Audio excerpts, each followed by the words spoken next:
சிலர் பார்க்குறாங்க, நான் ஹோம்ஒர்க் செய்யாதது இவருக்கு எப்படி தெரியும்? இல்லை, இருக்கிறத பார்த்தா அந்த செட்டப்ல தான். யார் ரொம்ப ஹாப்பியா இருப்பா? அப்ப ஹோம்ஒர்க் செஞ்சுட்டு போனவங்களுக்கு என்ன எதிர்பார்ப்பு இருக்கும் தெரியுமா?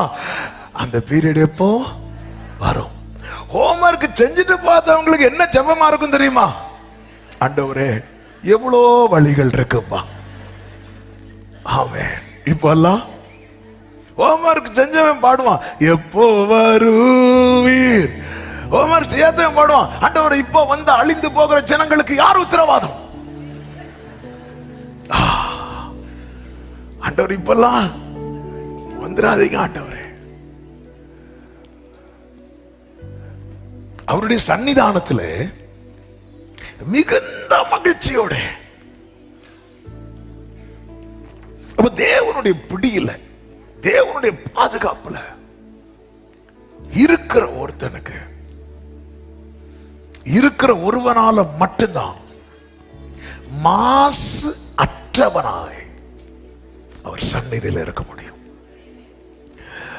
அப்ப ஆண்டவர் பாதுகாத்ததான் உண்டு. ஆண்டவர் மட்டும் பாதுகாக்கலைன்னா நம்ம என்னதான் பண்ணாலும், பாருங்க அந்த பரிசேயனை எவ்வளவு சிம்பிளா பாவி ஆக்கிட்டார் ஆண்டவர். அவன் ஆண்டவர் சமூகத்தில் வந்துட்டு, வாரத்துக்கு 2 நாள் உபவாசிக்கிறேன், தசமபாகம்லாம் கொடுக்குறேன், 10 கட்டளைகளை அப்படியே கை கழுவுகிறேன், இவனை மாதிரிலாம் கிடையாது அப்படி சொன்னா ஆண்டவர் சொல்ல, இவன் கிடையாது அப்படின்ட்டாரு.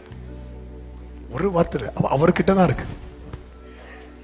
அவர் நினைச்சா அவன் உலகமே பாவி என்று முத்திர குத்துறவன 1 செகண்ட்ல நீதிமான் ஆக்கிட்டா. அவர் கையில தான் இருக்கு. அதனாலதான் இயேசு சொன்னார், என்ன எல்லாமல் உங்களால் ஒன்றும் செய்ய கூடாது கூடாது. ஆண்டவரே, என்னை எப்படியாவது. அதனாலதான் பரிசுத்தவர்கள் பாடினாங்க, எப்படியோ உம் வருகையிலே ஏழை இன்று நீ என்னோட கூட பரதேசி. அப்ப அவர் நினைச்சா முடியுதில்ல, அவர்கிட்ட தானே இருக்கு. அப்ப தேவனால் காக்கப்பட ஒரு தேவ பிள்ளை எப்பவுமே விரும்பணும். அப்படி தேவனால் காக்கப்பட விரும்புகிறவர்களிடத்தில் கர்த்தர் சொல்லுகிற காரியங்கள் அநேகம் இருந்தாலும், இந்த வசனங்கள்ல இருந்து 2 பிரதான காரியங்களை இந்த நாளிலே உங்கள் மத்தியிலே சொல்லி செபிக்க விரும்புகிறேன். அந்த 2ஐயும் இன்னைக்கு சொல்ல முடியாது. ஒரு காரியத்தை இன்னைக்கு நம்ம தியானிக்கலாம். கர்த்தர் அனுமதித்தால், கர்த்தருக்கு சித்தமானால் 2வது காரியத்தை அடுத்த வாரம் தியானிக்கலாம்.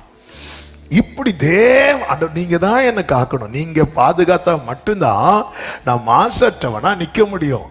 இல்லாம நீங்க என்னை விட்டுட்டு உன் நீதியை வச்சு வான்னா மொத்தத்தில் அழுக்காண்டவரே. அதனாலதான் ஏசாயா சொல்லுகிறார், எங்கள் நீதி எல்லாம் அழுக்கான கதை. என்ன வேர்டுங்க இது, நம்ம அடிக்கடி சொல்லணும். எங்கள் நீதி எல்லாம், ஆண்டவரை நீ முடிஞ்சா வா பரலோகத்துக்கு வா அப்படி சொன்ன ஆண்டவர், எனக்கு வர தெரியாத ஆண்டவரே, எங்கள் நீதி எல்லாம் அழுக்கான கந்தை, உம்மை உறுதியாய் பற்றி கொண்ட மனதையுடையவன், உம்மையே நம்பி இருக்கிறபடியா. ஹல்லேலூயா. இயேசுவே என் நேசரே,